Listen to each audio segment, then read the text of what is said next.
He finds space for the shot. He does, and Chelsea lead by 3-0. And Giroud, he's come up with it. Chelsea are the champions. Their third title under Mourinho. They're fourth in the Premier League. They're fifth in all 60 years after. Salut les gens, bienvenue sur le podcast God Says You Foot, émission 100% foot anglais. Analyse, débat, actualité, on revient sur la dernière journée de Première Ligue, sur les parcours européens de nos clubs anglais et sur d'autres thèmes divers touchant à nos amis anglais. La Première Ligue est de retour et en trombe avec pas moins de 31 buts, des surprises, des émotions. Et pour revenir sur cette journée, je suis en compagnie de personnes exceptionnelles, représentant leurs clubs respectifs, mais aussi là pour parler des autres équipes. Je présente donc Adrien qui représente les Spurs FR. Bonjour Adrien. Bonjour tout le monde. Loïc qui représente Everton France. Salut Loïc. Salut à tous. Et Romain qui représente Manchester City FR. Salut Romain. Salut. Donc nous allons également analyser les équipes qui peuvent surprendre, des outsiders, des favoris ou des candidats au titre. Nous allons bien sûr parler de Tottenham, d'Everton et de Manchester City pour nos invités aujourd'hui. Puis un petit point mercato Première Ligue sur nos clubs, sur les clubs de nos invités. Donc tout cela, on va essayer de faire ça en 45 minutes, mais bon, vous allez bien comprendre que c'est pas possible. Donc j'arrête ma présentation et focalisons-nous sur la reprise du football et de la Première Ligue. Donc il y a eu la première journée de Première Ligue ce week-end. Manchester City leader après cette journée, un match renversant à l'Emirates, désillusion pour les champions en titre Chelsea, Tottenham très sérieux et les deux Manchester qui démarrent parfaitement. Donc il s'en est passé des choses dans cette première journée et on va vous demander déjà, première chose, quelles sensations après cette reprise. Par exemple, Romain, qu'est-ce que tu as ressenti pour cette reprise de la Première Ligue? C'était du lourd. Ouais, comme tu l'as dit dans l'intro, 31 buts. On est habitué avec la Première Ligue, hein, ça fait les filets tremblent. Après, c'était une reprise. J'ai trouvé que pour la plupart des matchs, il y avait beaucoup de déchets. Mais bon, après, il faut le temps que ça se mette en place. Oui, ça c'est vrai, oui. Ouais, des passes pas très bien appliquées ou alors un manque de concentration de la part des joueurs. Mais sinon, dans l'ensemble, on a assisté à des beaux spectacles, quoi. Chelsea qui se fait renverser par Burnley, Arsenal qui arrive à revenir face à Leicester, Liverpool qui se fait arracher par Watford. Franchement, c'était vraiment pas mal. Ouais. C'est une belle journée. Ah bah oui, puis une belle journée pour City, puisqu'il est déjà leader après cette première journée. Adrien, toi... On n'est pas leader par contre, c'est Manchester United qui est leader. Oh, excusez-moi, tiens, une première faute, Manchester United avec une différence de 4 buts d'ailleurs, exactement. Exactement. Voilà, ça commence bien, tiens. Adrien, toi, quelle sensation tu as de cette reprise? Excitante, hein, comme toujours. Hein, comme chaque année, on passe 2 mois à attendre ça, tout simplement. En plus, ça démarre fort, très très fort. Et pour tout le monde, pour les gros, et avec quelques surprises en prime. Donc voilà, super retour, quoi. Ouais, on l'attendait, on est content. Ouais, tu m'étonnes, on l'attendait depuis très longtemps. Et toi, Loïc, qu'est-ce que tu as senti pour cette reprise? Bon, j'imagine que toi, ça a été très émotionnel, cette reprise. Tu vois de quoi je parle? Oui, on attendait, effectivement, on attendait ça avec impatience, de revoir Wayne à Goodison, même si on l'avait déjà vu en coupe et en amical. Du coup, ça fait beaucoup de bien, ça va sans dire. 2 mois, c'est long, c'est toujours pareil tous les étés, donc comme on l'a dit mes collègues, on a eu du spectacle, on a eu beaucoup de choses, donc ça fait beaucoup de bien. Et puis j'ai déjà hâte d'être jeudi pour nous puisqu'on joue en Europa League, mais à lundi, on va jouer contre nos collègues de City justement. Ça va être compliqué. Ouais, c'est vrai que cette reprise fait du bien parce que notamment quand on est sur Twitter assez souvent, la période de mercato est assez insupportable quand même, hein, il faut le dire. Moi je veux bien, c'est assez excitant pour nos équipes et tout, quand on a des rumeurs assez sympas, mais bon, c'est vrai que ça devient un peu lourd avec les fausses rumeurs, etc. Donc là, on revient vraiment au football, et justement, pour parler football, quel premier bilan? Alors bon, on est juste à la première journée, mais bon, on peut quand même analyser les forces en présence, hein, les forces et les faiblesses. Adrien, par exemple, quelles équipes t'auraient plus impressionné et quelles équipes t'auraient déçu, justement, dans cette première journée? Impressionné forcément les deux Manchester, qui étaient favoris dès le départ et qui ont mis les choses au point tout de suite, hein. Pas dans le détail. Huddersfield aussi, qui a été assez impressionnant. Ouais, moi j'ai adoré aussi. Il va prendre 3 points dans un stade pas facile. Et au niveau des déceptions, Palace, forcément. Et bon, Chelsea aussi, même si bon, le cœur après fait que c'est une toute petite déception pour moi. Non, Palace, pour l'instant, je mets beaucoup Palace en avant. Moi, je pense que c'est l'équipe qui fait le plus peur en fait, ce début de saison et même sur le mercato.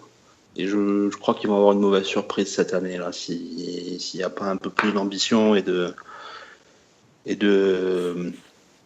projets un peu plus établis. C'est vrai qu'ils sont souvent ric-rac quand même dans le championnat et c'est bien malheureux avec la valse un peu des entraîneurs. Ils n'arrivent pas à trouver.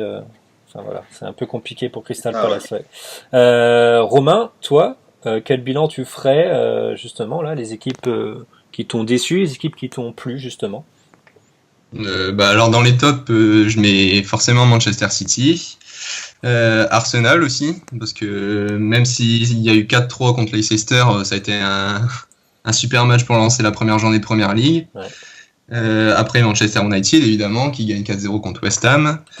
Et après plus dans les flops, justement West Ham, parce que j'ai rien vu du tout, c'était faible de A à Z, c'est vraiment zéro. Il y avait vraiment rien quoi. En défense, c'était vraiment limite et en attaque aucune solution. Après, Crystal Palace, c'est inquiétant aussi. Huddersfield qui leur met 3-0 alors qu'ils étaient à domicile, c'est compliqué pour eux. Ouais. Et après Newcastle aussi que j'ai trouvé très faible. Je m'attendais à mieux pour un club historique de Première Ligue, un grand retour. Je pensais qu'il allait avoir plus de motivation que ça. Et finalement, on s'est rendu compte que ça allait être compliqué pour eux parce que même sur le papier, c'est pas excellent. Donc, s'il n'y a pas un réveil de la part des joueurs et surtout une amélioration au niveau du mercato, ça risque d'être compliqué. Ouais, tu m'étonnes. C'est vrai que Newcastle, j'étais très déçu. Puis le retour de Rafa Benitez en Première Ligue, je l'attendais beaucoup. Et puis, bon, c'est la première journée, ça peut-être le temps de se roder, on verra bien. Oui, après, ils ont affronté Tottenham, c'était pas l'équipe la plus facile non plus. Ah oui, c'est clair, oui. On s'attendait à mieux quand même de leur part. Oui, c'est vrai, un peu plus de réaction peut-être. Loïc, et toi alors, qu'est-ce que tu as pensé de la première journée, quelles seraient les forces et les faiblesses, quelles équipes t'auraient plus plu ou moins? Comme tu le disais, ça fait qu'une journée, mais c'est vrai que si je dois me référer aux résultats et aux matchs qu'on a pu voir ce week-end, je dirais United en premier, parce qu'ils m'ont vraiment, d'ailleurs je l'ai tweeté, j'ai vraiment trouvé que c'était une équipe assez hallucinante, sur ce match-là en tout cas.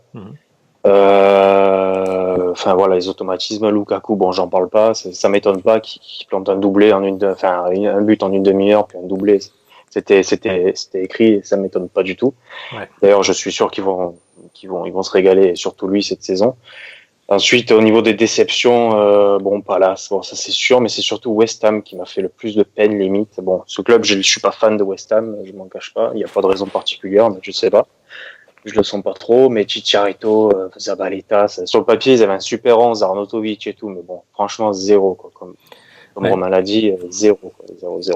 Ouais, c'est vrai que West Ham sans réaction face à Manchester United, c'était assez, ce match, c'était assez hallucinant et on était un peu peiné quand même pour un club qui avait beaucoup de même Newcastle à la limite, excuse-moi je te coupe, mais même Newcastle à la limite j'ai trouvé qu'ils avaient un peu plus ils ont pas fait un mercato de malade, ils ont recruté 4-5 petits joueurs, mais bon, je veux dire, c'est un retour en Première Ligue, c'est pas les mêmes dispositions que West Ham, on dirait vraiment que c'était eux les promus qui étaient vraiment là.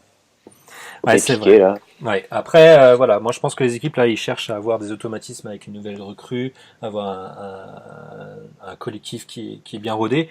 Et en parlant de collectif, justement sur les aspects défensifs, moi j'aimerais bien revenir sur un club qui, en fait, ça me surprend pas. Très clairement, c'est Liverpool. Liverpool, je rappelle, ils ont fait 3-3 à Watford.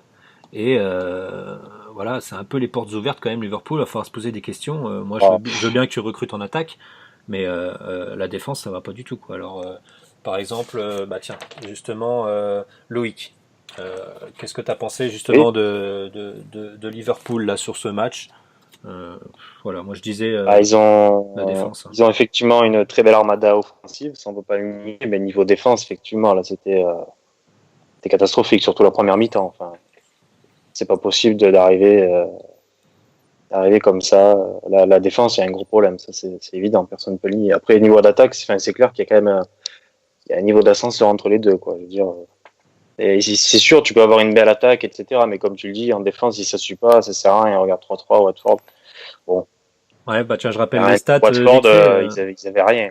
Ouais, voilà. Bah, Watford, en parlant de Watford, justement, ils ont marqué 3 buts, mais ils ont tiré 9 fois au but et ils en ont cadré 4, alors que Liverpool a tiré 14 fois au but et en a cadré justement 5. Donc voilà, c'est des stats un peu Donc, qui toute la reflètent. saison, Liverpool, ça va être beaucoup de frappes, beaucoup de buts, ça c'est sûr. Avec, il y a combien de joueurs offensifs de renom?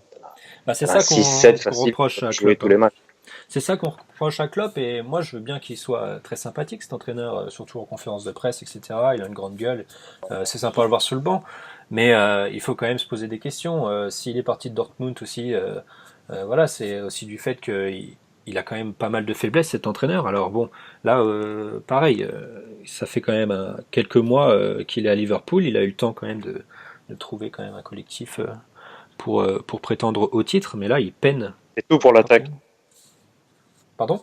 C'est tout pour l'attaque, c'est ça. Ouais, voilà, c'est ça, c'est le football champagne, mais le problème c'est que ça marche plus trop quoi. Le foot champagne, faut quand même trouver une solidité défensive pour prétendre à gagner des titres, hein. Justement sur Liverpool, Romain, est-ce que pour toi Liverpool peut jouer le titre cette année? Est-ce que si tu as regardé le match, est-ce que Liverpool, voilà, t'as déçu ou t'as pas été surpris? Bah, comme vous avez dit, la défense et l'attaque, il y a un monde entre les deux, hein, c'est le jour et la nuit. Donc oui, je suis un peu déçu de leur mercato surtout, parce que là, il faut se renforcer défensivement. Là. S'ils veulent vraiment jouer le titre, là, il faut miser sur la défense, parce que c'est bien beau d'avoir une attaque qui va vite. Si derrière ça traîne et que c'est fragile, ça ira pas très loin. Bon, après, ils vont finir dans le top 6, hein, j'imagine, mais ils vont pas jouer les premières places. Ouais, mais justement pour le top 6, moi, il y a une équipe qui pourrait jouer les troubles faits pour ce top 6. Moi, c'est Everton peut-être, avec un recrutement qui est quand même très intéressant. Ronald Koeman qui arrivera certainement cette année à trouver un collectif vraiment bien rodé et je pense très intéressant de cette équipe. Et Liverpool pourrait avoir des difficultés justement à trouver ce top 6 avec des clubs comme Everton qui pourraient jouer les troubles faits. Et justement, Adrien, par rapport à Oui. Liverpool, toi, qu'est-ce que tu as pensé justement Liverpool, un peu la bête noire, on va dire, Ouais. de Tottenham, hein, justement. Qu'est-ce que tu as pensé justement de Liverpool? De manière générale, sur Liverpool, c'est ni une surprise ni une déception, parce que Klopp se dit satisfait de sa défense, donc il a ce qu'il mérite. Ouais. Moi, je sais comme tout le monde, hein, c'est le gros point noir de cette équipe. Lui, il est très, très content de ses 4 défenseurs centraux et de ses latéraux. Pour résumer simplement le sentiment, aujourd'hui, dans tous ces défenseurs, il n'y en a pas un seul qui aurait 1 minute de temps de jeu chez une autre équipe du top 7. Bah tiens, je te dis les défenseurs pour nos éditeurs. Alors il y avait sur ce match Pas un Darren seul. Lovren, Alberto Moreno, Joel Matip et puis Alexander Arnold. Voilà, c'était les défenseurs alignés. Et c'est le constat est là. Hein, aucun ne serait titulaire chez un concurrent. Ouais, je suis d'accord avec toi. Donc voilà, il est content. Même Matip, qui est le seul qui sort un peu du lot, a un déchet technique énorme, des pertes de balles plein axe. Enfin, c'était une catastrophe aussi. Hein. Ah bah, c'est un peu le père Mertesacker de Liverpool, Joel Matip. Il a un très bon placement. Et son gabarit et tout, ça me fait penser un peu à Per Mertesacker justement, avec des faiblesses de vitesse et de technique. C'est ça. Bon voilà. Après, pardon pour Ouais. la comparaison avec Everton, je les vois au-dessus. C'est eux qui peuvent. Leur début de saison va être difficile. Je pense que Loïc en parlera tout à l'heure. Mais c'est eux qui peuvent venir foutre un peu le bordel, si j'ose dire, là-dedans. Hein. Bah tiens Loïc, qu'est-ce que t'en penses de ça justement? Réagis à ce commentaire. Ouais, moi je suis pessimiste de naissance, donc je sais pas si on pourra se foutre là-dedans, comme tu le dis. Mais c'est vrai qu'on a un recrutement intéressant, on a une jolie équipe sur le papier. Après, il faut que ce soit parce que niveau tactique et tout, pour l'instant, ça va pas du tout. On a un Ronald Koeman qui teste encore beaucoup de choses. Je pense que ça va là, surtout le calendrier, on en parlera tout à l'heure, ne nous aide pas du tout pour ce début de saison. Donc je pense qu'on va avoir peut-être un vrai Everton au bout, peut-être dans un mois ou deux. Parce qu'à mon avis, on va ramasser là au tout début. Quoi que je dis ça, mais l'année dernière, il y a 2 ans, il y a 3 saisons, on avait fait des sacrés résultats contre ces mêmes gros, mais on n'avait pas le même effectif. Là, c'est vrai on peut effectivement, c'est ce que disent beaucoup de gens, on peut effectivement jouer un rôle plus important cette année, mais bon, je sais pas parce qu'on n'est pas les seuls à s'être renforcés aussi, quoi. Faut être aussi un petit peu réaliste, quoi. Ouais, bah ça dépendra des adversaires, hein, de toute façon. Bon, on va revenir sur le calendrier plus tard. Maintenant, on va rebondir sur vos matchs respectifs, justement, Citizens, Spurs et puis Toffees. On va aller sur City, que j'ai trouvé très impressionnant quand même dans le collectif, et surtout dans les individualités, avec des joueurs avec une technique impressionnante. Romain, justement, qu'est-ce que tu as pensé de ton équipe? Bah, le jeu type de Guardiola, hein, la possession, le collectif qui est mis en avant, des joueurs qui se trouvent bien. On faisait la balle aller de droite à gauche, c'était plutôt beau. Après, Brighton a fait avec ses armes, hein, ils ont voulu défendre comme ils ont pu. Ça a marché jusqu'à la 69e minute. Après, ça a tombé, dommage pour eux. Mais sinon, oui, City, il y a du bon, du très bon même. Ils l'ont déjà montré en pré-saison. On a fait une sacrée pré-saison. J'espère que ça va se confirmer en championnat. Après, ce qui m'a impressionné surtout, c'est le côté droit avec De Bruyne, Walker. Ça a fonctionné à merveille. D'ailleurs, Walker a reçu le trophée d'homme du match. C'est ça, ouais. Et si on continue comme ça, je pense que... Ouais, Adrien, traître. Hein. Pardon. Bah justement, pour City, là, pour appuyer ce que tu viens de dire, je rappelle quelques petits stats. Par exemple, City, sur tout le match, c'est 78% de possession de balle. C'est 768 passes réalisées. Et c'est vraiment un match à sens unique. Alors le score pouvait être peut-être un peu plus important pour Manchester City, mais voilà, Brighton c'est quand même bien défendu. Justement, Adrien, toi, City, tu l'as dit tout à l'heure, ça t'a quand même impressionné? Ah bah c'est comme la saison passée d'ailleurs, c'est déjà une équipe très rodée qui tourne bien. Les automatismes sont déjà là alors qu'il y a quand même eu pas mal de nouveaux joueurs. Voilà, la seule interrogation sur la saison pour moi, ça va être peut-être le poste de numéro 6. Je pense que sur la saison, je sais pas s'il y a peut-être pas une recrue à prendre là-dedans et vraiment être quasiment intouchable, quoi. Vraiment. Et donc Loïc, ton avis sur City, justement, sur ce match? Alors moi, Manchester City ne m'a pas forcément impressionné, on va dire, parce que ça m'étonne pas en fait. Je pense que c'est une équipe qui a beaucoup d'argent, qui a beaucoup de gros joueurs. L'année passée, c'était déjà un petit peu ça. C'est vrai que moi, je suis toujours impressionné. Par contre, j'utilise le même terme, mais c'est réel, par le petit De Bruyne qui me fascine. C'est-à-dire j'ai l'impression qu'il est toujours là à tous les matchs, qu'il passe pas souvent à côté de ces matchs justement. J'ai été assez impressionné par ça. Après, c'est vrai que c'était Brighton, même si j'ai beaucoup de respect pour ce Promul qui est vraiment, qui a marché sur le Championship la saison passée. C'est son premier match en Première Ligue. Faut voir ce que ça donnera ensuite contre les autres gros, etc. Puisque l'année passée, notamment contre nous, on a fait 2 fois match nul, si je m'abuse. Non, on a peut-être gagné le retour. Qu'est-ce que je raconte? Je sais plus. Ouais, à vérifier. Je crois qu'on a gagné le retour. Ouais. Voilà. Contre les gros ou les moins gros comme nous, enfin, il n'y a pas forcément la même motivation, envie, etc. que contre les équipes plus petites. Oui, c'est c'est ça sûr. que je pourrais. Puis moi, ce qui m'a impressionné, c'est City, c'est la ressource sur le banc, c'était quand même assez impressionnant. Ah ouais, la profondeur de banc, c'est sûr qu'ils ont un sacré effectif. Tiens, je vous dis le banc. Je vous dis le banc pour info. Ils avaient Leroy Sané, je crois. Alors tu me coupes Romain, hein, si je me trompe, mais je crois qu'il y avait Leroy Sané, Bernardo Silva, Yaya Touré, Claudio Bravo, Raheem Sterling, Joaquim Mangala et Phil Foden. Est-ce que je me suis trompé ou pas? C'est ça. Voilà. Bon, ça c'est quand même des joueurs qui, justement, on parlait des joueurs peut-être de Liverpool qui prétendraient pas à être dans des 11 titulaires des prétendants au titre. Là, c'est tous des joueurs qui pourraient y prétendre, hein, et c'est quand même assez impressionnant. Surtout que sur la feuille, il y avait quand même Kyle Walker, Danilo, Kevin De Bruyne, David Silva, Fernandinho, Agüero, Gabriel Jesus. Voilà, c'est des joueurs qu'on pourrait quand même difficilement sortir du 11. Hein. Donc City, pour moi, je pense que vous allez être du même avis que moi. Pour moi, City, en termes d'effectifs, après, dans le jeu, voilà, c'est à Guardiola aussi de réussir à trouver la sauce qu'il va prendre et qui va permettre au club de gagner. Mais pour moi, c'est vraiment un favori pour le titre de Première Ligue cette année. Hein. Clairement. Alors, je sais pas. Oui, largement. Hein, vous êtes tous d'accord, je pense, avec moi. Tout à fait. Ok. On va revenir sur un autre match. Ça va être Newcastle-Tottenham. Newcastle-Tottenham, Oui. donc qui s'est fini sous le score de 0-2. Hein, le match a eu lieu au stade de Newcastle. Et on va dire Tottenham en mode patron, je dirais. Hein, tu es d'accord avec moi, Adrien? Ouais, petit démarrage, quoi. Physiquement, on a un peu peiné au début, mais c'est classique hein, dans les équipes de Pochettino, c'est toujours comme ça, on démarre toujours un peu timidement. Ouais. Et on sait que c'est des équipes qui arrivent à 100% après la première trêve internationale, voire fin septembre, et que c'est là que l'équipe démarre réellement à 100%. Ouais, C'est d'ailleurs ce qui va rendre... ça. C'est ça, ouais. Ce qui va d'ailleurs rendre un peu intéressant le prochain match contre Chelsea.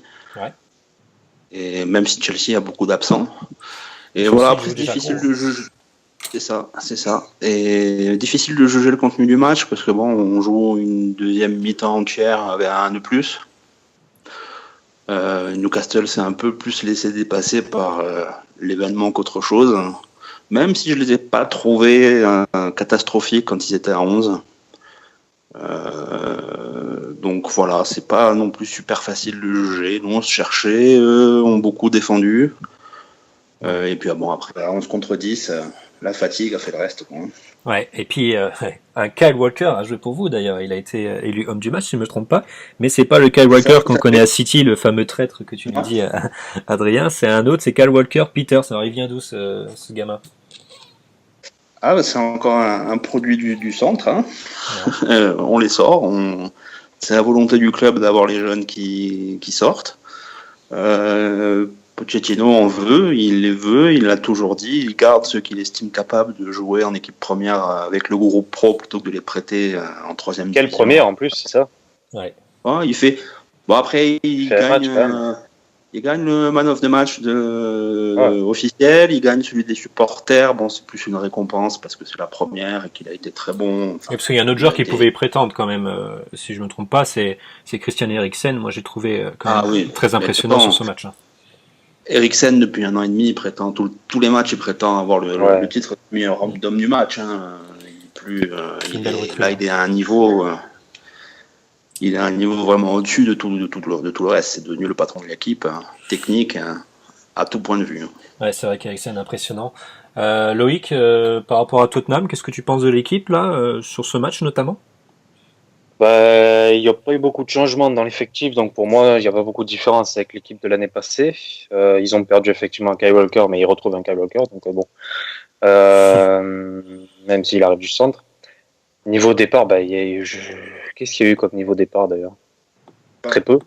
Pas grand-chose. Walker et Onoma qui est parti, mais bon, c'était un remplaçant. Donc, ah oui, à Villa, le petit jeune. C'est vrai que c'est la même équipe, quoi. C'est la même équipe, donc bon. Qu'est-ce que tu veux dire de plus que comme Adrien l'a dit, démarrage tranquillement. Bon, je pense qu'ils seront quand même dans le top 3 à la fin, je pense. Et moi, j'ai peut-être un bémol sur Tottenham, c'est justement, on attend beaucoup du mercato, je pense, Adrien, c'est que moi, je pense qu'en termes de profondeur de banc, pour une saison où tu prétends jouer la Première Ligue dans les plus hautes places et la Ligue des Champions, moi, je trouve que justement, par rapport à un City, bon, c'est pas du tout le même calibre de recrutement, mais bon, faut en parler parce que c'est des prétendants. En termes de profondeur, c'est peut-être, il y a peut-être des choses à revoir. Je ne sais pas ce que tu en penses, Adrien, justement. Ah oui, de toute façon, c'est tout ce qu'il y a à revoir, c'est le banc, de toute façon, parce que on sait qu'il y a des joueurs qui vont encore partir, qui jouent pas, donc il faudra les remplacer, mais c'est vrai, c'est toute la difficulté de cet été, hein, c'est surtout vu la situation actuelle du club avec le nouveau stade et tout, donc c'est un problème, c'est une vraie équation à résoudre. Ouais, c'est vrai que ça peut être un souci. Bon, on verra bien, le mercato n'est pas terminé. Romain, un avis sur Tottenham? Est-ce que tu penses que Tottenham, cette année, peut être un adversaire vraiment coriace pour Man City? Mon avis sur Tottenham, c'est que les gens sous-cotent cette équipe, mais c'est horrible. Sur les 2 dernières saisons, d'ailleurs, c'est Tottenham qui est premier, si on fait le cumul des points sur les 2 dernières saisons. Pour moi, c'est l'équipe qui propose le plus beau jeu de Première Ligue depuis 2 ans. Très fort défensivement, la charnière Alderweireld et Vertonghen, c'est magnifique.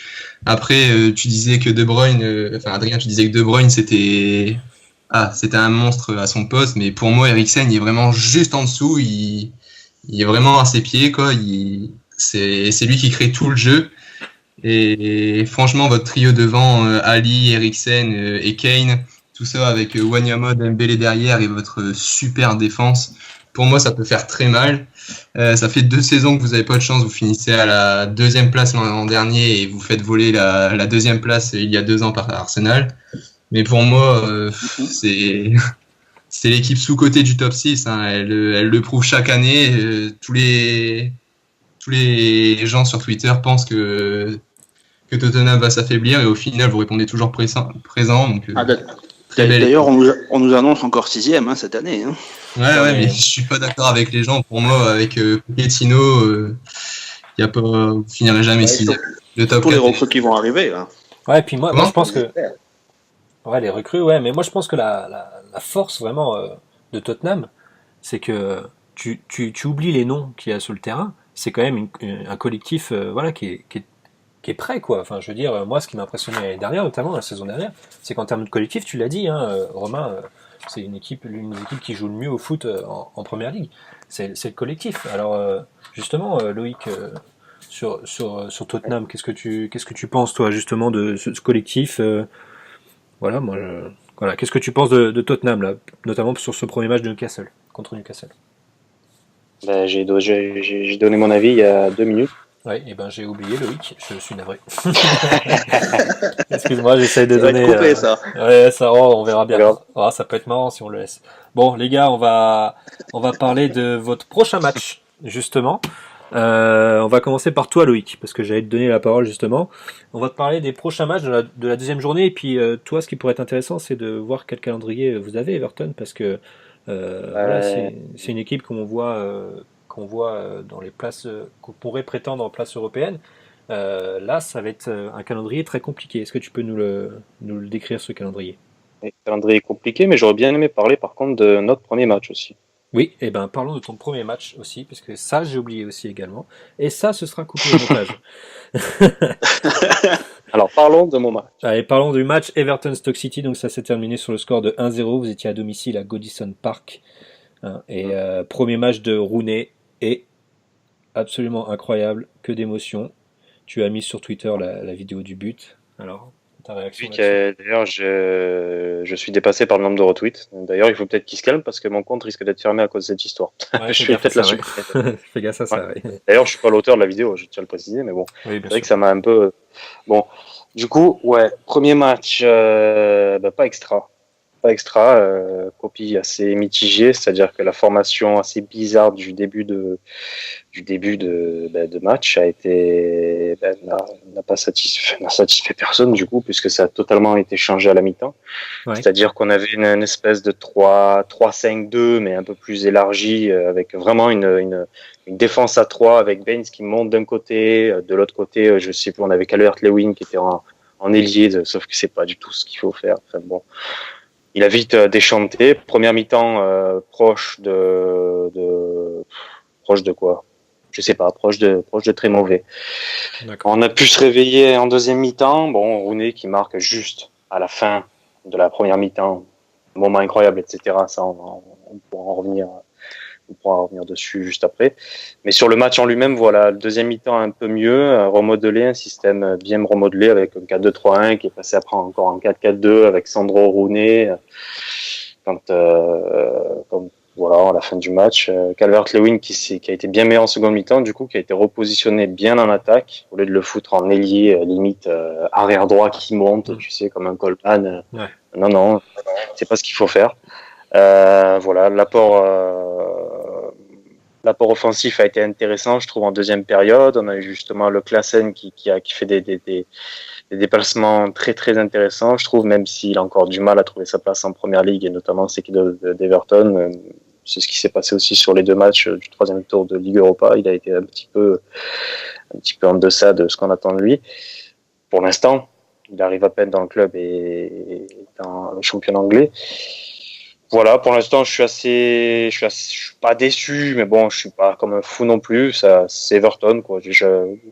On est capable du pire comme du meilleur, c'est toujours pareil. Donc, malgré tous ces renforts jolis, pour l'instant, je suis pas encore ouais, mais loin après, de là. justement, vous avez eu beaucoup de renforts, et je pense qu'il faut peut-être un petit peu de temps pour Coman de trouver Déjà, il faut que les joueurs trouvent des automatismes entre eux, et puis pour Coman trouve aussi le combo parfait. Je veux dire, entre les joueurs, je pense que voilà, Everton, voilà, c'est 3 points quand même. Hein, Ah oui, non, c'est clair. Bienvenue.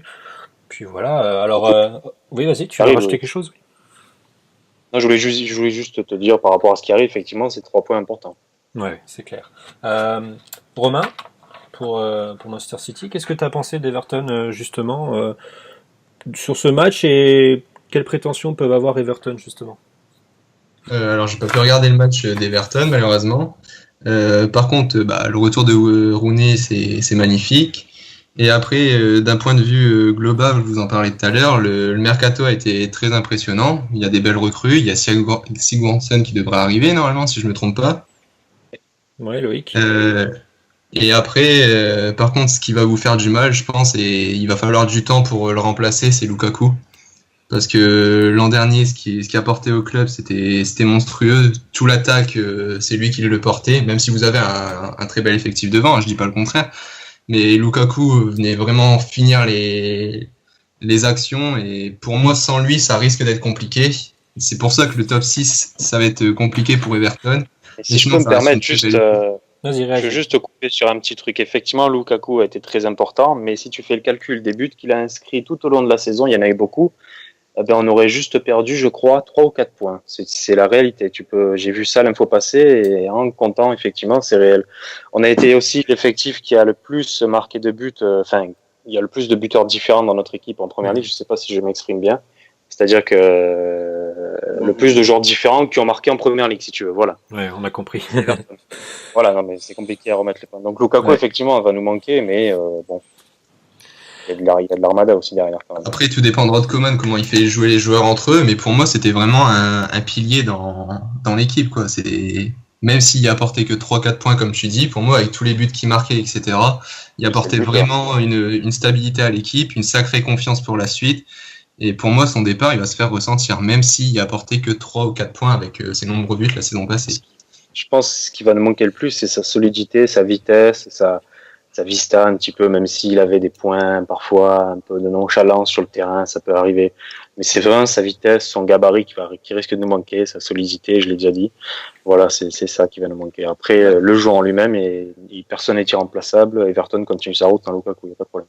Ouais, c'est vrai. Et par rapport à Barkley, justement, là, pour continuer sur Everton, tu peux nous expliquer un petit peu, Loïc, la situation de Barkley et pour toi, quelle serait justement, en quoi il pourrait vous manquer ou pas, hein, Barkley? Alors la situation de Barkley, c'est simple et à la fois compliqué, c'est-à-dire qu'il est en fin de contrat dans 1 an, donc l'été prochain, qu'il a refusé de prolonger en fin de saison dernière, qu'il a eu une discussion assez mouvementée avec le staff et notamment avec Koeman. Donc il est parti en vacances, pas de nouvelles, etc. Il est rentré puisqu'il n'y a pas eu d'offre entre-temps. Il s'est rentraîné normalement avec l'effectif. Il a été mis à pied, mais c'est pas vraiment le terme que je devrais utiliser parce que c'est pas non plus le clash extrême, c'est juste que voilà, il voulait partir, etc. Koeman en conférence de presse a bien fait comprendre que s'il voulait pas prolonger, la porte était juste devant lui, puisqu'à 1 an du contrat, on pouvait pas se permettre de s'asseoir sur X millions d'euros, ça c'est tous les clubs pareil. Là, ce qui se passe actuellement, c'est qu'officiellement il est blessé et que c'est la réalité, puisque effectivement il a pu enfin voilà, de toute façon c'est la réalité, il est blessé. Il s'est blessé en entraînement. Il a été opéré, non, même. Il a même été opéré, effectivement. Donc, petite blessure, je crois. Je sais plus exactement la nature de la blessure, mais en tout cas, c'est un petit problème classique. C'était 3 semaines d'arrêt. Il a repris l'entraînement, d'ailleurs, cette semaine, en début de semaine dernière, du coup. En attendant qu'il y ait des offres réelles, Koeman a bien dit qu'il était un joueur de l'effectif à part entière et que s'il était bon, il jouerait. Donc, ça va mieux. Le problème, c'est que s'il ne prolonge pas d'ici le 31 août, il fera plus partie de l'effectif. Ça, c'est une évidence.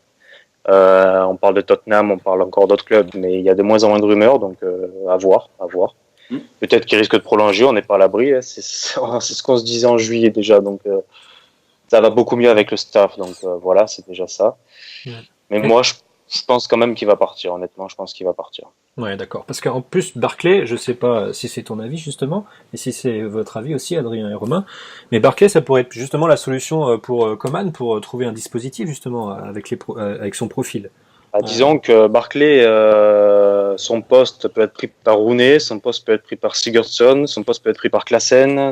Il peut vite devenir numéro 3 ou numéro 4 en fait. C'est ça la réalité des choses. Parce que Barclay n'a pas le niveau qu'il avait il y a 1 an ou 2. Il a perdu sa place en sélection. Même s'il fait beaucoup de passes décisives, c'est le meilleur passeur anglais sur la première ligue la saison passée. Anglais, je précise. Effectivement, c'est un peu comme Lukaku, sauf que Barclay c'est un enfant de la maison, il aime le club, etc. Mais voilà, Rooney à l'époque c'était un enfant du club, il est parti tôt, bon, bien plus tôt, mais voilà. Et malheureusement ça peut arriver. Bon, on verra Si je peux ça. me permettre, Oui, sur vas-y. Barclay, le truc, c'est moi tel que je le vois, puisque comme il est annoncé chez nous avec insistance que même Danny Rose a encore fait un appel du pied l'autre jour dans le Sun, dans son interview à Barclay, pour venir chez nous. Je crois surtout qu'il a déjà été remplacé dans l'effectif d'Everton, tout simplement. Oui, effectivement, oui. C'est ce que je disais, il y a 3 joueurs qui peuvent prétendre à sa place. Les recrutements ont été ciblés pour le remplacer pour son départ. Donc moi aussi, je ne le vois pas rester chez vous. Même s'il ne vient pas forcément chez nous, je ne le vois pas rester chez vous du tout. Il aura plus de temps de jeu, parce que là, il est remplaçant. Au mieux, il est remplaçant là, dans l'effectif actuellement. Ouais, de toute façon, si Sigurdsson arrive... voilà, oui, en plus. Oui, c'est sûr, c'est sûr. Bon, les gars, on va parler de vos calendriers cette fois. On va continuer sur Everton, justement. On va continuer sur Everton. Loïc, parle-nous du calendrier d'Everton, parce qu'il est quand même très intéressant et il fait un peu peur. Il fait un peu peur, effectivement. On est l'équipe donc cette année qui se fait planter. Il y en a toujours une. Mais bon, là quand même, on se fait bien planter, parce que surtout qu'on a les tours préliminaires de Ligue Europa, le barrage aussi au milieu. Là, si tu veux, jusqu'à fin août. Ouais. On se fait 4 petits matchs tous les 3 jours, 4 jours. Donc là, lundi prochain, déjà jeudi, on se fait le barrage Ligue Europa. On reçoit le club croate de l'Hajduk. Ensuite, donc 3 jours après, lundi prochain, on se déplace à City, justement. Ensuite, le retour jeudi, donc on va à Split. Le week-end d'après, on se déplace à Chelsea. Le week-end d'après, on reçoit Tottenham. Ensuite, la petite pause. Et ensuite, on va tranquillement à United. Donc, je pense que ça va. On est bien. Au moins, tu peux te dire quelque chose, c'est que ça sera fait, quoi. On va se dire, on peut dire ça. Sûr, ouais, c'est mais sûr. C'est vrai que ça un petit peu de points sur ces 3 matchs, c'est sûr. Puis ce qui est problématique, c'est ce que tu as décrit un peu pour le match face à Stoke, c'est que Coman a pas encore trouvé finalement la cohésion d'équipe, le collectif, ou même le dispositif. Alors, ça va être des vrais tests, et ça peut justement que Coman ne trouve pas peut-être de dispositif stable. Everton peut vite dégringoler face à des équipes comme City qui impressionnent. Le problème, oui, vas-y. Le problème, c'est c'est le suivant, c'est que même si on a recruté pas mal de joueurs, je pense qu'il nous manque encore des joueurs, notamment en défense centrale. On a un Jagielka et un Williams qui sont, surtout un Jagielka qui a même retrouvé quand même un niveau, il est quand même largement potable depuis quelques mois. Tant mieux pour lui, mais il commence à se faire vieux, ça reste le capitaine. Mais voilà, on a Williams qui est un petit peu fébrile ces derniers temps. On a Holgate qui est encore jeune et qui peut dépanner à droite, mais qui reste un défenseur central à la base. Justement, ce poste d'arrière droit, depuis la blessure de Coleman, on a Holgate qui a dépanné, mais il est meilleur central, ça c'est sûr. On a le petit John Joe Kenny qui est le capitaine de l'équipe des U23 qui était champion d'Angleterre la saison passée. D'ailleurs, on a un très très bon on a un très bon on a beaucoup de jeunes qui sont assez hallucinants niveau potentiel. Il a recruté Cuco Martina là qui vaut pas un caillou, c'est hallucinant. Je sais pas, il peut dépanner à gauche, à droite, mais il peut aussi dépanner à sa maison s'il veut. Non, parce que vraiment il y a un problème. Je sais pas pourquoi personne ne peut expliquer cette recrue, mais bon, c'est pas grave. On a recruté Michael Keane qui, heureusement, relève le niveau, mais il nous faut encore un putain de défenseur central, excuse-moi le terme, mais un monstre, quoi. Un mec qui puisse remplacer Williams ou Jagielka quand ça va pas. Enfin, un des deux, parce que sans les deux ne se complètent plus. Donc, s'ils se sont déjà complétés une fois. Après, on a recruté d'autres personnes, on a recruté Pickford dans les cages. Pareil, pourtant, on avait un Stekelenburg qui a 90 ans et qui ne sait plus rien faire de ses 2 bras, le pauvre. il fait 2-3 bons arrêts, mais bon, voilà, on avait joué le Robles, malheureusement, qui a fait quelques bourdes. Et Coman, quand tu fais 2-3 bourdes, il t'a dans les yeux, il t'a dans le radar, et puis c'est terminé. Alors, ce garçon qui est vraiment fan du club et qui ne s'en cache pas sur les réseaux, qui même s'il risque fortement de partir, puisque là, actuellement, il est numéro 3. Donc, en tout cas, jusqu'à la fin, il joue le jeu, il est là, machin. Du coup, je m'étale pas mal, donc je sais plus quel était le sujet de basique.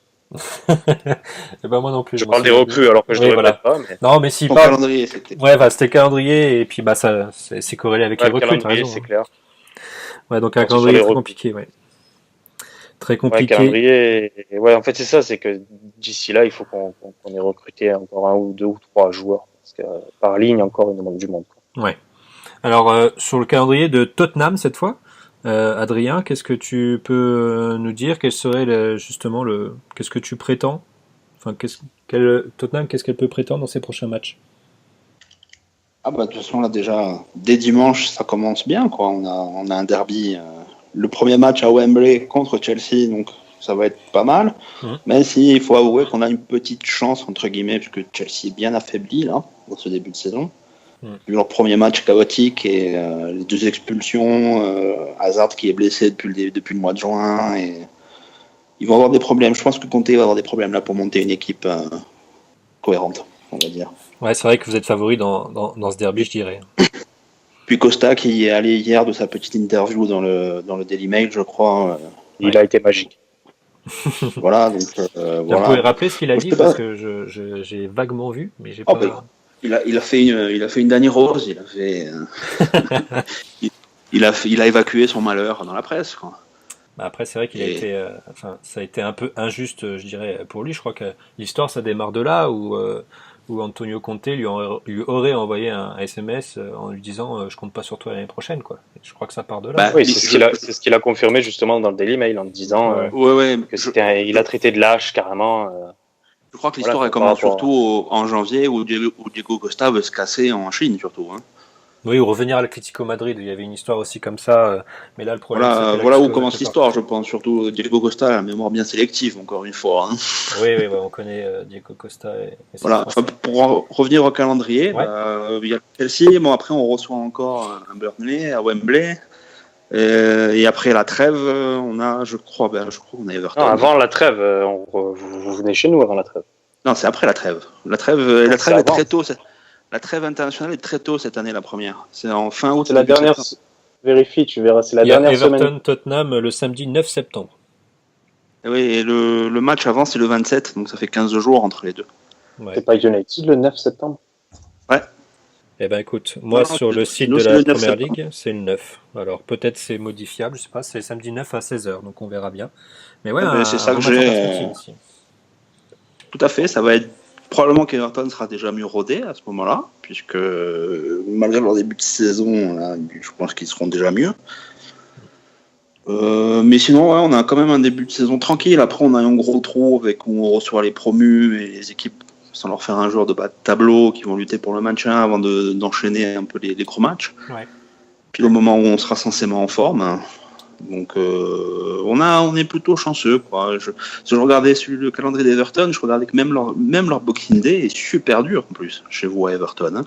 Ah, Everton, vous n'avez pas eu un bon calendrier. Pas de tête, ouais, mais c'est vrai que. Je crois que vous avez United et Liverpool en 4 jours, en 5 jours. Ouais. Donc même là, nous, on a été épargnés. Donc pour l'instant, franchement, on a un bon petit calendrier. Je trouve bien équilibré. Il y a un passage un peu difficile en janvier-février où on va enchaîner les gros, mais sinon, on est bien. Quoi. Ouais, c'est ce que. Confiance sur le calendrier, surtout si des recrues signent. Ouais, on verra ça dans les prochains jours. Ça s'accélère ces derniers jours. Pour City, Romain, quand je vois votre calendrier, je me dis qu'il peut paraître. Faisable, bien sûr, mais il va pas être quand même si évident que ça. Je sais pas si tu es du même avis que moi, Romain. Bah oui, comme tu dis, il est faisable, mais bon, en première ligue, aucun match n'est facile. On l'a vu contre Brighton, ça a été très compliqué. On a marqué à la 70e minute. Donc là, prochain match, on affronte Everton. Donc on verra bien. On verra bien de la performance d'Everton, mais bon, on a l'avantage d'être à domicile. Ça peut jouer, je pense. Après, on affronte Bournemouth, on est à l'extérieur, ça va pas être un match facile, à mon avis, ça va être fort défensif aussi, donc il va falloir passer entre les lignes. Donc les 3 points sont loin d'être acquis selon moi. Et après, on affronte Liverpool, donc on verra bien où est-ce qu'ils vont recruter d'ici là. Mais ça reste une équipe qui prétend au top 6, voire au top 4, donc c'est loin d'être facile. Donc dans l'ensemble, c'est faisable, mais ça va pas être de la plus grande simplicité non plus. Ouais, c'est vrai. Puis par la suite, après, vous allez à Watford et puis vous recevez Crystal Palace. Peut-être les deux prochains matchs sont un peu plus abordables, même si Watford a accroché Liverpool quand même en marquant 3 buts. Bon, Liverpool, comme on l'a dit, c'était un peu les portes ouvertes. Mais voilà, le samedi 9 septembre, je pense qu'on pourra quand même faire, après 4 matchs de championnat, on pourra quand même faire un premier bilan. Là, on avait parlé d'Everton, Tottenham, mais là, il y a un Manchester City-Liverpool aussi. Bon, on verra bien ce qui va se passer. Écoutez. Et justement, par rapport au championnat, selon vous, pour vos clubs, quels seraient on va revenir peut-être un petit peu sur ce qu'on a dit, mais quels seraient justement les points améliorés? On commence par City notamment. Est-ce que je peux juste revenir sur un truc, excuse-moi. Tout Oui, à l'heure, vas-y, j'ai dit pas une de grosse souci. bêtise, c'est-à-dire que je pensais qu'il y avait 2 matchs nuls avec City, sauf que j'avais totalement oublié, alors qu'en fait, je n'avais pas oublié, mais c'est juste que je sais pas, sur le coup. En fait, le match retour, non, c'était pas un match nul en fait, c'était le magnifique but de Tom Davis, c'était le 4-0 à la maison. Ah oui, c'est vrai. Voilà. C'est une honte d'avoir oublié ça, mais Non, c'est voilà, pas je voulais revenir dessus parce que du coup 4 points en 2 matchs, bon, ça va, c'est pas 4-0 surtout, enfin, c'est un match bizarre. Je comprends pourquoi tu voulais revenir de leur dessus. côté, et on a réussi à faire une jolie petite performance ce jour-là. Ouais, c'est vrai que c'était Voilà, c'est tout. je m'en souviens maintenant, Désolé. c'était un beau match. Non, il n'y a pas de souci, ce que je voulais dire, c'était, par exemple, pour City, quels seraient les points à vraiment améliorer? On a dit que City, c'était peut-être avec Manchester United l'équipe la plus impressionnante pour cette première journée. Et on va commencer cette fois par les adversaires, on va dire par les autres fans. Adrien, selon toi, City, quels seraient les points améliorés? Alors City, le problème qu'il y avait ces dernières années notamment, c'était peut-être la défense. Adrien, qu'est-ce que tu en penses, toi, de cette défense? Alors la défense était une défense à 3, il me semble. Vincent Kompany, John Stones et puis Nicolas Otamendi. Adrien, toi, sur City, qu'est-ce que tu peux voir là-dessus? Leur défense, c'était surtout qu'ils avaient, enfin, toujours à mes yeux, c'est toujours le même problème. Je pense qu'ils ont peut-être un défaut, surtout au poste de numéro 6, pour couvrir cette défense. Et l'année dernière, bon, leur gros défaut, c'était les latéraux, c'était une catastrophe. Sans faire injure au Clichy, Sagna et compagnie, mais bon, c'est des joueurs qui sont plutôt sur la fin de carrière qu'au début, quoi. Et ça se voyait souvent. Bah là, indiscutablement, les points faibles, ils sont durs à chercher dans leur effectif. Ils sont durs à trouver. À part, comme je l'ai dit tout à l'heure, à part le 6, peut-être un 6 en plus, je vois pas trop, quoi. Ouais, là en plus a priori il y aurait un dispositif qui pourrait s'installer, c'est un peu à la mode en ce moment d'ailleurs, c'est un 3-5-2 finalement, avec donc les 3 défenseurs derrière. C'est vrai. Ce serait peut-être là la solution pour Guardiola qui aime bien quand même ce dispositif. Loïc, toi? Oui, vas-y, continue Adrien. Vas-y. Pardon, je sais pas, parce que tu sais, quand tu joues en défense à 3, il faut quand même que tu aies des bons relanceurs derrière, et un 6 qui soit très défensif, et moi c'est là où je vois en fait leur point faible. Je sais pas si actuellement leur défense, c'est pas non plus les meilleurs défenseurs relanceurs qu'ils aient, qui est sûr dans le championnat, et c'est peut-être ce point-là à améliorer. Ouais. Et Loïc, est-ce que tu es du même avis que Adrien? Oui, effectivement. Effectivement, pour moi, il y a une grosse différence entre cet effectif-là et celui de la saison passée. Ils ont su se renforcer là où il fallait. Enfin, qu'est-ce que je peux dire de plus qu'Adrien? J'ai un petit peu les mêmes pensées, donc je vais pas faire de répétition. Pour moi, c'est le même état d'esprit, quoi. Ouais, et Romain, justement, là, sur les commentaires d'Adrien et Loïc, est-ce que tu es du même avis? Je vais revenir sur les commentaires d'Adrien parce que je suis pas forcément d'accord. Parce qu'en relanceur, on a Kompany qui relance très proprement. John Stones, on a vu à Everton qui savait très bien relancer. Bon, l'an dernier à City, ça n'a pas été le top, mais bon, pour moi, il y a quand même l'année dernière, la technique de Stones, c'était catastrophique. Mais bon. Surtout que Kompany n'a pas beaucoup joué non plus l'année dernière. En plus. Ah oui, pas du tout. Ouais, après ça, c'est le gros problème de Manchester. Si Kompany est là toute la saison, franchement, on peut faire très très mal. On l'a vu, il nous a énormément apporté en fin de saison dernière. On était beaucoup plus serein défensivement, donc c'est vraiment le pilier de cette équipe et de cette défense surtout. Après, sur le numéro 6 que tu dis, c'est compliqué à dire parce qu'on a déjà du monde. On a Fernandinho, Yaya Touré, Gundogan, Delph. Donc, à part Fernandinho qui est un vrai numéro 6, C'est ça surtout ma remarque, c'est que t'as vraiment qu'un seul vrai 6 quoi, dans ton effectif. Moi, ouais, voilà, Touré, Gundogan, c'est du gâchis de les mettre en 6. Tout dépend comment on voit ça. Pour moi, non, parce que Guardiola propose un jeu très offensif. Et après, s'il y a les retours latéraux de Walker et Mendy et que la défense est solide, pour moi, on n'a pas forcément besoin d'un vrai numéro 6. Et Gundogan fera parfaitement l'affaire pour City. Okay. Après, d'un point de vue général, tu voulais savoir ce que je pensais du mercato. Bon, bah, City, ils ont la folie des grandeurs. On a dépensé plus de 200 millions. Tout à l'heure, tu parlais du banc. C'est vrai qu'on est bien fourni. Hein. Bon, à 240 millions, enfin, on peut pas demander mieux, quoi. Ça peut pas poser problème, justement, ça, dans l'effectif, peut-être? On pense ça que ça va être un problème, mais bon, Guardiola, il y a eu l'habitude au Bayern de gérer ça. Il y avait beaucoup de monde et il a su gérer ça sans conflit. Donc pour moi, là-dessus, je lui fais confiance. Et après, pour des renforts, vous allez dire que j'en demande beaucoup, mais bon, si Guardiola il veut jouer en 3-5-2, pour moi, il faut recruter un nouveau numéro 9 parce que si Gabriel Jesus et Agüero sont tout le temps titulaires, il leur faut un remplaçant et pour l'instant, c'est Boni. Donc ça me convient pas. Après, Guardiola, il veut un nouveau latéral gauche. Pour moi, on n'en a pas besoin. On a Danilo qui peut jouer des deux côtés. On a déjà Mendy et pour moi, Sané peut prendre ce rôle-là dans les matchs où on va jouer très offensif. Et après, Guardiola veut absolument un nouveau défenseur central parce qu'il y a l'intention de jouer en 3-5-2 justement. Donc la défense, ça sera Stones, Otamendi et compagnie. Et pour l'instant, on a Mangala sur le banc. Donc oui, un des défenseurs les plus chers du monde, mais bon, c'est pas excellent, malheureusement. Donc on était sur Inigo Martinez, à voir.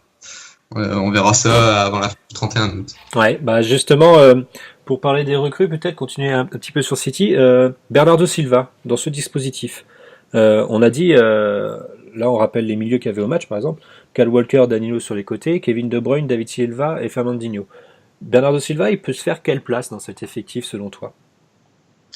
Alors pour moi, Bernardo Silva, ça va être le remplaçant de David Silva justement. Quand David Silva aura un coup de mou ou quoi, ça sera Bernardo Silva qui prendra sa place. Mais pour moi, les dirigeants, ils l'ont pas recruté pour le court terme, c'est-à-dire qu'on va pas, enfin il va jouer, hein, tous les joueurs vont jouer. Guardiola, on l'a encore confirmé aujourd'hui. Mais il va pas devenir tout de suite un pilier de Manchester. Pour moi, c'est plus un recrutement qu'on a regardé sur le long terme, parce que David Silva, bah, malheureusement, il commence à être sur la fin quand même. Hein, souvent blessé en plus.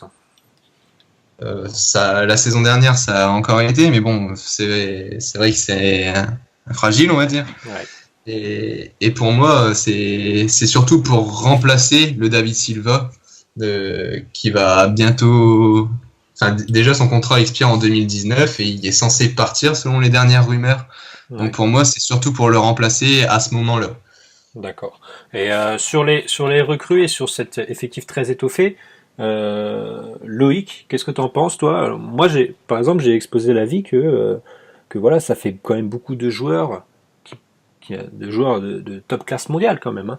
Est-ce que ça pourrait pas poser problème à City pendant la saison? Alors on peut dire en premier commentaire que oui, il y a avec des champions, etc. Les joueurs, ça va beaucoup tourner, etc.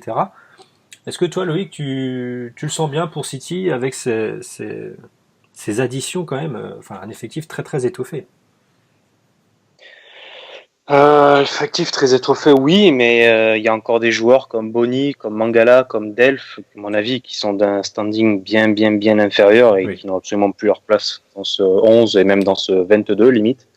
Après, il y a beaucoup de noms, il y a des jolis noms, il y a de l'argent, il y a du prestige, mais il n'y a pas une largeur d'effectifs hallucinante, parce qu'effectivement, il y a un banc, mais après ce banc-là, si tu enlèves Boni, si tu enlèves Delph, si tu enlèves qu'est-ce qu'il y avait encore Mangala, il y a Mangala pour moi voilà, ça va pas quoi, il peut pas jouer là quoi. Pour moi il faut qu'il s'en aille, c'est pas possible.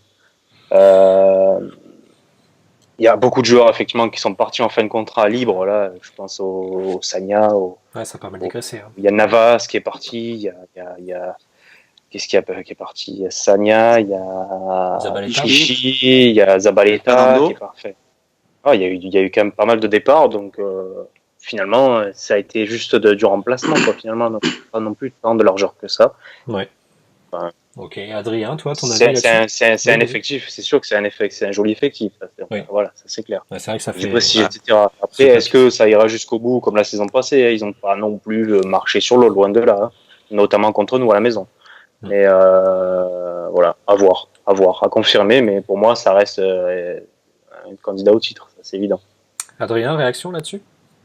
Ah bah oui, c'était même plus enfin, à l'heure actuelle, c'est même le seul vrai favori au titre, je trouve, avec cet effectif. Je serais bien content qu'on ait la même profondeur d'effectif déjà chez nous. Ah Hein. oui, oui.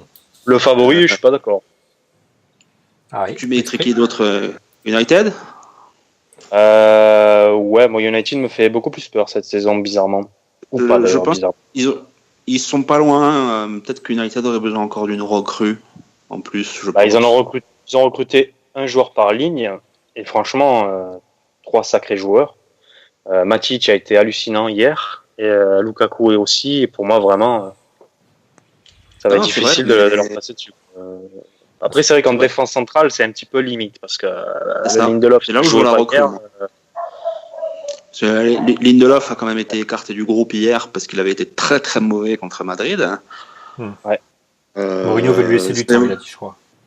Ouais, mais c'est là où je pense peut-être qu'ils ont quand même encore besoin d'un nom.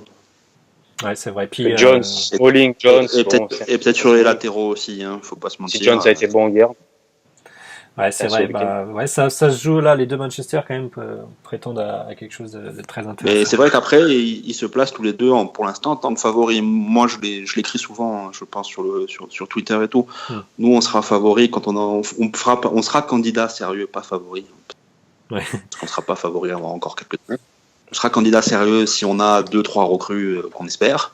Mais sinon, là, jusque-là, on reste outsider comme Liverpool, Arsenal, Everton et compagnie. Hein. Ouais, bah justement, venons-en Ouais, à Tottenham maintenant, si vous voulez bien. Justement, Tottenham, Adrien, si tu as des informations qui viennent de venir là depuis les journalistes relativement fiables, Tottenham, qu'est-ce qu'on attend comme recrue?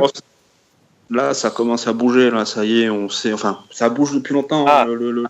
Le problème, c'est que on sait que Pochettino s'en était déjà pas plaint, mais expliqué. On est dans une situation un peu délicate entre le stade qui est construit et qui coûte très très cher à cause du Brexit. C'est 900 millions quand même, hein, le stade. Plus le fait que on n'a pas 30 millions, 40 millions, c'est déjà cher pour nous. Et du coup, on n'a pas non plus l'élasticité de la masse salariale pour faire signer qui on veut. Et d'ailleurs, Pochettino avait pris l'exemple de Morata, puisqu'il avait approché et Morata avait pointé du doigt le dernier problème, qui est moi, je veux pas venir chez toi parce que j'ai pas envie d'être sur le banc. Quoi. Et c'est là où est toute la difficulté du recrutement de Tottenham. C'est que c'est très très compliqué avec nos moyens d'aller chercher un type qui va pouvoir prétendre à une place de titulaire sans sortir 50 millions. Et c'est pas facile de trouver des joueurs qui veulent venir en sachant qu'il va falloir aller déloger Kane ou Eriksen ou Ali ou Alderweireld. Voilà la problématique de l'effectif. Ouais, c'est vrai. Et Loïc, par exemple, pour Barkley, on l'a souvent senti à Tottenham. Est-ce que selon toi, Barkley il serait utile à Tottenham et est-ce que Tottenham aurait besoin de d'autres profils, d'autres joueurs? Non, moi depuis le début, je suis assez étonné que Tottenham, Chelsea, United, City, non pas City, quasiment tous les gros, soi-disant, étaient sur Barkley. Moi, je trouve que Barkley ne jouerait dans aucun de ces clubs-là actuellement. Donc, surtout qu'il est blessé, surtout, enfin, qu'il revient. Il y a une information qui vient de sortir sur Barkley là, qui vient à l'instant. Vas-y, il est blessé. Il s'est claqué l'adducteur. Super. Ah bah super. Okay. Après Barkley, moi ça me fait penser. 3 jours. Barkley, ça me fait penser un peu aux Anglais un peu prospects là, vous savez, un peu la mode des Anglais qui ont un talent fou et qui peut-être au fil des années, on s'aperçoit que c'est pas forcément le joueur qu'on vendait au début. Alors on peut pas vraiment trop se prononcer. Mais Non, je suis pas d'accord parce que Ouais. Barclay quand même, il y a énormément de niveaux. Il y a la saison passée, il était peut-être pas comment dire, le plus bling, le plus fantastique sur les terrains, mais son apport est très important sur un terrain, notamment à Everton, puisqu'il nous appartient toujours. Bon là, malheureusement, les choses ont fait que voilà. Mais en attendant, moi je trouve que c'est un joueur qui peut largement apporter. Il reste très jeune, il a toujours beaucoup de potentiel quand il fait pas sa tête de cochon, parce que ça lui arrive souvent. C'est vrai. C'est un joueur qui peut vraiment apporter énormément à un club, quoi, et pas forcément un club de milieu de tableau. Honnêtement, il aurait pu jouer à Tottenham, mais là c'est vrai que c'est difficile, là, c'est très difficile. Non, je crois que ce qui Il y a un intéresse, 11 type, il bougera pas là. je crois que ce qui intéresse tous les coachs avec Barclay, c'est qu'il est très polyvalent. Et c'est un atout d'avoir un joueur comme ça dans une équipe. Tu peux faire jouer à Il gauche, a à été droite, au polyvalent, milieu. mais ouais. Ah, il est encore. Et je pense qu'avec la carrière évoluant, il pourra même reculer d'un cran et passer en 8 même. Ouais, il peut être intéressant. Oui, je suis d'accord. Et en début de carrière, il a déjà en début de carrière, il était Ah, pas oui, en bien sûr. 8, 10, il était pas comme ça, il était plutôt au milieu défensif d'ailleurs, il était plutôt au C'est milieu vrai. comme Schneiderlin, voilà. Il est monté au fur et à mesure. Après sur les côtés, c'est plutôt rare, hein. On a toujours eu Miralas avec Bolasi au début. On n'a jamais eu de Barclay sur les côtés ces dernières saisons. Mais ça reste un joueur qui peut y jouer, et c'est pour ça qu'il serait très intéressant pour nous, parce que tu peux le faire jouer excentré en tant que meneur de jeu excentré ou dans l'axe. Et je pense que c'est pour ça que les clubs s'y intéressent beaucoup. C'est vrai qu'il peut être intéressant. Il a une grinta hallucinante, il a une envie sur Aussi. un terrain quand il est en forme. Il a le mental aussi, c'est vrai. Ah oui, il a un mental de taré. Puis quand il se sent apprécié, etc. Voilà quoi. Parce que là, c'est vrai qu'il y a une situation délicate. Mais quand tout va bien, pour moi, Barclay, ça reste un très très bon joueur. Et justement, Romain, sur les Spurs, tu as avoué justement le beau jeu des Spurs. Est-ce que toi aussi, tu es d'avis que le problème de Tottenham, c'est peut-être la profondeur de banc, justement? Ouais, c'est un gros problème. Pour moi, là, c'est une saison capitale pour Tottenham. Ça fait 2 saisons que vous finissez 3e et 2e et que vous proposez le plus beau jeu, mais il n'y a toujours pas de titre au bout. Et je pense que là, les joueurs, ils sont en train de devenir des joueurs top mondial. Pour moi, Kane, c'est un des meilleurs attaquants de Première Ligue, peut-être même du monde. Je le mets dans les 5 meilleurs. Après, c'est que mon avis. On a vu le coup de gueule de Rose, Walker, qui est parti à City, même si l'argent a beaucoup joué sur le transfert. Je pense que le fait de pas être un candidat sérieux pour l'instant au titre le gêne. Pour moi, ouais, saison capitale. Même si le stade coûte très cher, pour moi, les dirigeants devraient faire un petit effort parce qu'il faut viser le titre. Là. Vous en avez les capacités, vous jouez le plus beau. Adrien a dit que c'était pas facile, justement, ça. Adrien a dit que c'était pas, justement pas facile en termes financiers. Puis, On n'a pas faut que les gens comprennent qu'on a beau être parmi les clubs les plus riches du monde, il y a déjà un gouffre monstrueux entre ne serait-ce que Tottenham et Liverpool financièrement. Liverpool, c'est quasiment le double de notre budget. Hein. Donc c'est pas rien quand même. Il y a encore, et c'est là où le stade arrive. Et en fait, on avait un planning, il y avait un projet qui s'écrit depuis 10 ans et qui était d'en arriver là. Mais en fait, on a pris sur le terrain, le club a pris 3 ans d'avance par rapport à ce planning. Le chien est d'accord avec toi derrière toi. Ouais. Oui, et personne n'avait anticipé en fait qu'on aurait un coach qui nous faut pas oublier que Danny Rose et Kyle Walker, il y a 3 ans, c'est des pipes, hein, presque, j'ai envie de te dire. C'est vrai ça. Ouais, c'est vrai, ça. Donc il y a eu cette évolution sportive qui allait très très vite par rapport à l'évolution financière, alors que c'était prévu d'évoluer ensemble. Et on est dans cette phase justement où on n'a pas les moyens encore de sortir 8 millions par an pour nos meilleurs joueurs et 45 millions sur un joueur de foot. Ouais, moi ça me rappelle une situation peut-être du rival d'Arsenal à l'époque où il construisait le stade. Alors, vous n'êtes pas encore dans la même situation puisque vos meilleurs joueurs, à part Kyle Walker cette année, vos meilleurs joueurs ne partent pas justement. Ils ne sont pas directement, même à un âge où ils sont vraiment au top niveau, ils partent pas encore ils partent pas du club. Mais je pense que vous êtes dans une situation un peu près similaire où vous êtes en train de construire votre propre stade et que en termes de budget que vous allouez au transfert, il est relativement faible et c'est peut-être là la difficulté. Et c'est peut-être là aussi Mais quand même et c'est peut-être là aussi, je finis, c'est peut-être là aussi que les Spurs peuvent montrer d'énormes ressources, c'est dans les jeunes du club. Hein. Je ne sais pas si Adrien t'es d'accord, mais par exemple le Kyle Walker, là c'est un exemple. le club a fait ce pari-là il y a plusieurs années et ça paye aujourd'hui. Après, je mets juste un bémol. Arsenal était quand même déjà un club bien installé en première ligue, Oui, qui avait déjà des ressources financières assez importantes à l'époque. Surtout à cette époque-là, oui. Ouais, et qui sortait d'une période très très faste. Nous, on vient de nulle part. On vient du bas de tableau, d'un budget misérable qui a triplé en moins de 10 ans. C'est pas tout à fait similaire quand même encore comme situation. Oui, c'est vrai que Arsenal avait les reins déjà très solides à l'époque. Et Tottenham, c'est un projet sur la durée. C'est-à-dire que là, effectivement, ça fait 2-3 ans qu'ils sont dans le top 3, top et puis, 4. Ne pas négliger qu'on se prend le Brexit en plein dans la gueule et que ça coûte 300 millions sur la construction du stade au club. Nous aussi, on est en train de lancer la construction de stade, mais on n'a pas forcément... Je sais pas. C'est peut-être pas une excuse valable, finalement. Bah, vous n'êtes pas encore dedans parce que... L'argent est débloqué, ça va arriver. Voilà, c'est ça. Tottenham, c'est le stade, ça fait quand même 12 ans que ça a commencé le projet et il a fallu 10 ans pour en fait juste acheter tous les terrains autour et pouvoir démarrer le projet de construction. Là où a été le problème en fait. Je pense que c'est pas le même, effectivement. Vous, c'est sur le même site, c'est assez compliqué. Nous, c'est à Londres aussi. C'est à Londres, dans des quartiers où il y a des pressions financières énormes. Alors. Ouais, bon, en tout cas, Tottenham, ça sera les prochains jours de mercato seront très, très, très importants. Ah, mais ça bouge là, ça commence à bouger. Je pense qu'on aura nos 3 recrues minimum et qu'on sera déjà un candidat un peu plus sérieux et crédible. Ouais. Bon, on va finir sur Everton pour ce point un petit peu mercato. Enfin, voilà sur l'avis sur votre avis sur l'équipe, sur les manques, peut-être sur les recrues possibles. Justement, Loïc, on t'en avait un petit peu parlé de cet effectif. Quel serait, une question simple, quel serait vraiment le poste à améliorer pour Everton, toi? Quel serait le poste dans ce 11 à améliorer peut-être?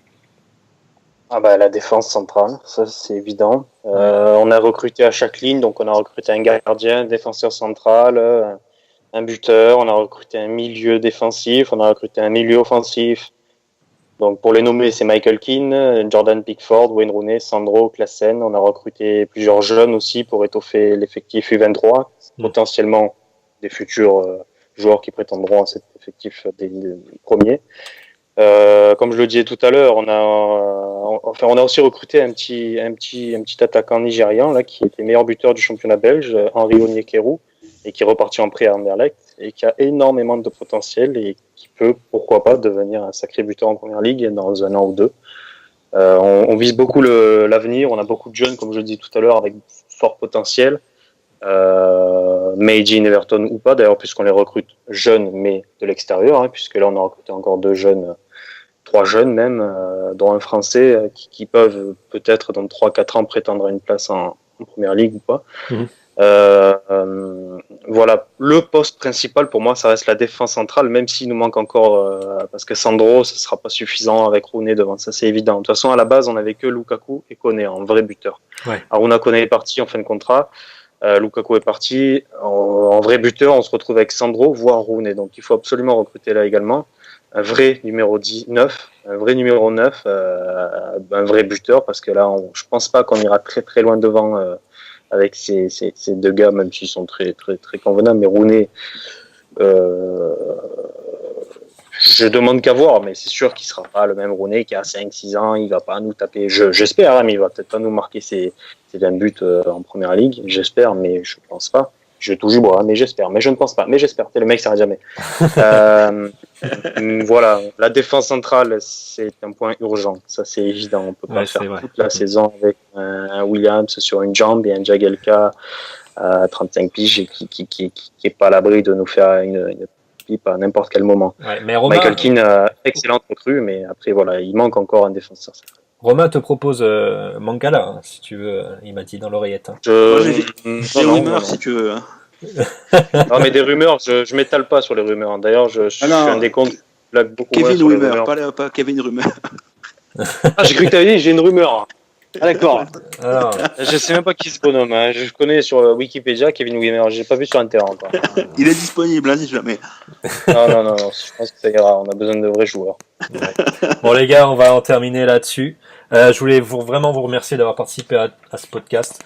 Merci à toi. Donc merci C'était à Adrien cool, pour Spurs FR, donc le compte francophone sur Tottenham sur Twitter. Donc également Merci donc, à vous de nous inviter. ah bah ça y a pas de souci, ça nous fait vraiment plaisir. Loïc qui représente donc Everton France, qui est disponible donc sur Twitter, la première référence d'Everton en France sur Twitter. Donc n'hésitez pas à vous abonner. Everton également. FC France, voilà. Il y en a plusieurs, mais c'est le plus gros, vous pouvez pas le rater. Ouais. Ça fait 4 ans qu'on est là et on est plutôt bien. Avec une photo de Attends, profil je vais voir. de carte de France, voilà, c'est assez reconnaissable. Toute Et- mignonne, voilà, toute mignonne. Ouais, On vraiment. est très gentils, venez, on est bien. Et Romain qui représentait MCI France, donc Manchester City. Romain donc qui représente Manchester City et qui a donc un compte Twitter MCI France et également un site internet qui s'appelle mancityfr.fr et qui présente justement des articles sur l'histoire du club et les entretiens autour du club. Donc voilà, merci à toi aussi Romain d'avoir participé. N'hésitez pas à vous Merci à abonner. toi de nous avoir invités. Ah bah y a pas de souci, ça m'a fait très plaisir. Donc voilà, avec Adrien justement, on se connaît un petit peu puisqu'on a lancé le forum godsavesthefoot.fr. Donc comme dans l'idée Oui. du podcast, n'hésitez pas à participer sur notre forum, à vous inscrire pour discuter un peu autour du ballon rond, de la première ligue, des clubs anglais. Et voilà, nous avons aussi un site internet, le débrief va bientôt sortir, il devrait être sorti si vous avez écouté le podcast jusqu'au bout. Voilà, merci à tous, merci aux auditeurs de nous avoir écoutés, Merci à toi. merci pour ce second podcast et je vous dis à très bientôt, à certainement la semaine prochaine pour parler de la deuxième journée de première ligue. Voilà, allez, ciao.